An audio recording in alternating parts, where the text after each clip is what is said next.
ভিতরে এই যে গ্যাপ, এই যে ঘাটতি, সেই ঘাটতি তো আমি সহ্য করতে পারি নাই।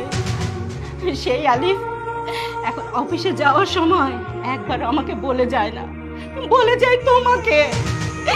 যে আলিফ দুপুরে অফিসে লাঞ্চ করার সময় ফোন দিত, মা তুমি খেয়েছো, সে আলিফ এখন আমাকে ফোন দেয় না, ফোন দেয় তোমাকে। এগুলো আমি মেনে নিতে পারিনি বৌমা। আমি ভালোবাসার যে ভাগ হয়েছে সেটা মেনে নিতে পারি নাই।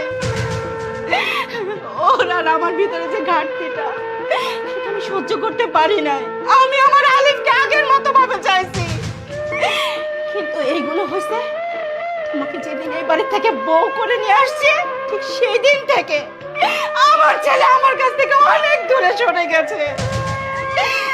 এটা আমি মেনে নিতে পারি নাই।